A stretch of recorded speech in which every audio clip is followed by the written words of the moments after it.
Hello traders, this is Rich from Tradesight. This is the market preview for the last day of the month in April. This is going to be for Wednesday, April 30th, 2014. A couple special considerations for the coming trading session. It is the last day of the month, and with all of that implies and will likely happen. It is also going to be the end of the 2-day Fed meeting, so we're going to get the decision plus all of the commentary, which of course will be more important than the actual decision, unless there's a major surprise. That'll be coming out at 2 p.m. in the afternoon, New York time.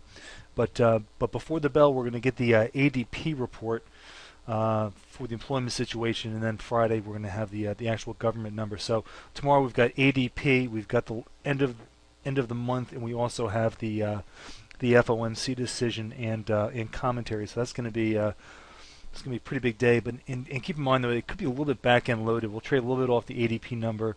But then I think a lot of it may be kind of back end loaded, so definitely be prepared for that.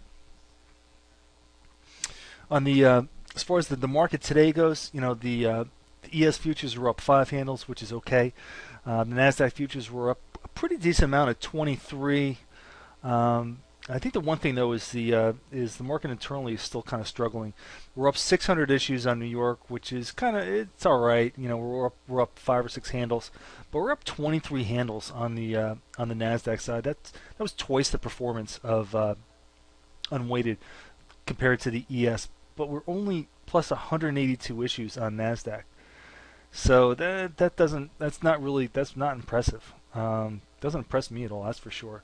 So don't like the internal action still. Would much prefer to see a little bit better participation from some more issues.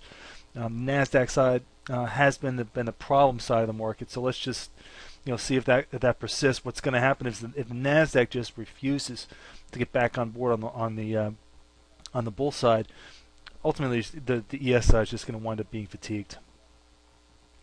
So here's a look at the ES futures. We gapped a little bit higher on the day, filled the gap, and we were toying with this 8-ace level at 1875. We're sitting just below it. We were laughing about it in the trading lab today. We're sitting just below it for like an hour and a half, just sitting there as they were just throwing tickets back and forth at each other. Nobody really wanted to take a shot at it. That wasn't even the high of the day. They did sweep 1875. The high was 1875 and a quarter.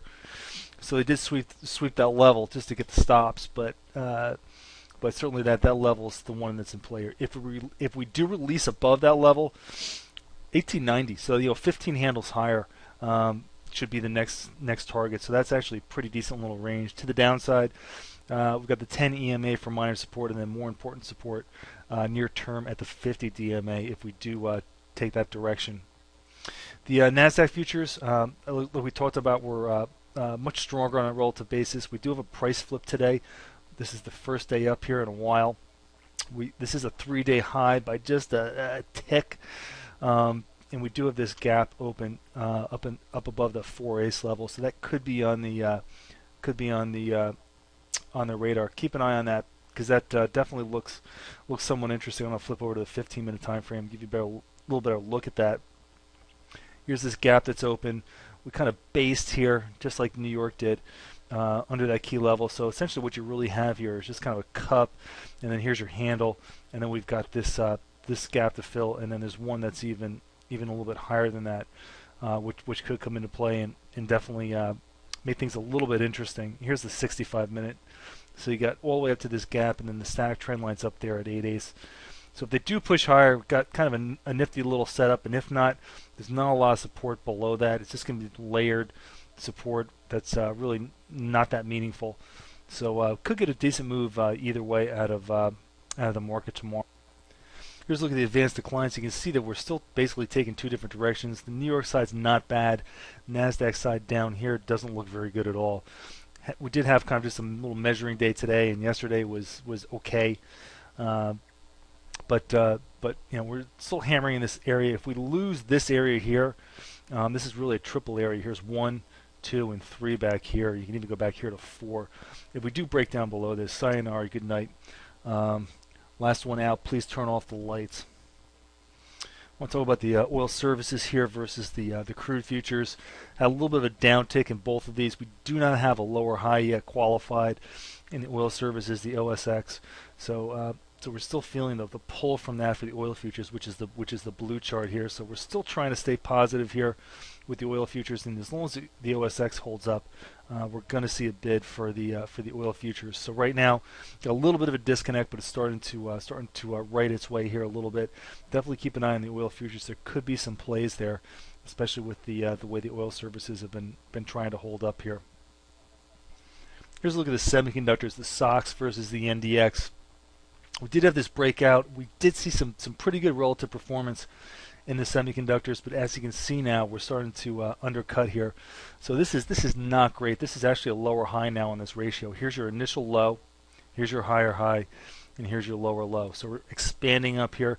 So it looks as if the relative strength in the SOX is starting to wane, which is not really good for the NDX. All right, here's our multi-sector daily chart. Had some fairly decent action out of the transports. They were fairly strong on a relative basis, even though the broad market side was kind of sloppy. So that's decent. The oil services was basically flat. So want to see these two sectors especially hold up, and certainly if the semiconductors are going to be weak and start to underperform, we really need to see these guys start to pick up the slack here and be the recipient of those of that rotation. What you don't want to see is you don't want to see money just going net out of equities and into the alternative asset classes. That would be much more bearish, and hopefully that's not going to be the case. If you're a bull, if you're a bear, that's exactly what you're looking for. But for now, we're still kind of holding up in here okay on a relative basis. Here's a look at the individual sectors ranked from best to worst. BTK was a top gun.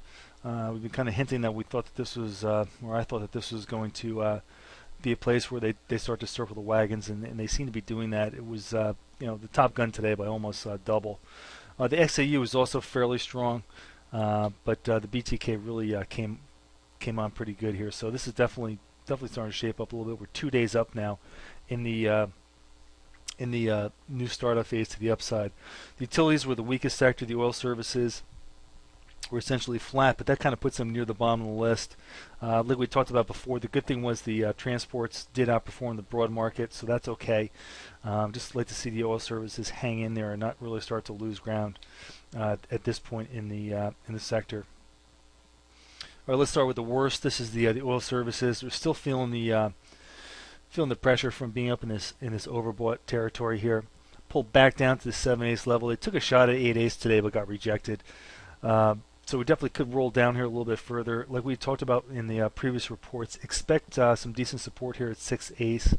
We're only 4 days now down, so if we get there too quickly, we're definitely going to put this 50 DMA into play. But if we do that, that's where you're going to want to look. We do have a negative cross in the MACD, but it's not particularly extended. So for now, just an overbought pullback that's present in this key late cycle sector. Let's take a look at the transports. They're up a little less than 0.5% today. We got our 13 exhaustion. We had an inside day today. So for now, we're still holding above the 4/8 level and above the 50. And I think if we hold above the 50 and the 4/8 level, even with this 13 exhaustion in place, that's going to be a real win here, and potentially put this 8/8 level or the risk level from the exhaustion signal in play. So definitely keep an eye on this sector. You want to see this one hold up.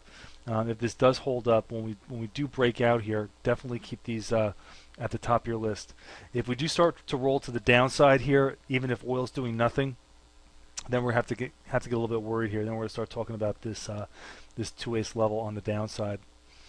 Semiconductors today weren't great, but it was an inside day. We're still below the 10 and the 50 period moving average. This 4/8 level is going to be key support, and if we do resolve this area and take out the 2-day range, that's going to be pretty negative. Then we're going to be looking at a qualified lower high here on this attempt, and then probably going to wind up talking about the static trend line here on the daily, and that's definitely going to be a real knock in the teeth for the Nasdaq market. Here's the BTK. We had this interaction here with the 200 period moving average. Had a pretty good dive below the zero line here in the MACD, This is where the real selling comes in with the momentum when you get down below here. So this is the momentum selling down here into the 200. We found support here, rolled back up here, wasn't really ready to do it yet, came back to kind of retest that area. So potentially a higher low here, though it's still unqualified. And if we do take out this 4/8 level, the previous highs here at 5/8 will be in play. A lot of these stocks are still kind of oversold, but a couple of these things are actually starting to shape up. Keep an eye on Alexion, CellG. They're starting to look a little bit better, and those would be some places that could have some real decent bounce backs. All right, folks, as always, thanks for listening. Don't forget the special instructions for tomorrow. We've got ADP number before the bell. We've got the last day of the month to kind of figure out, and we also have the FOMC decision. So good luck to you tomorrow, and we'll see you tomorrow night.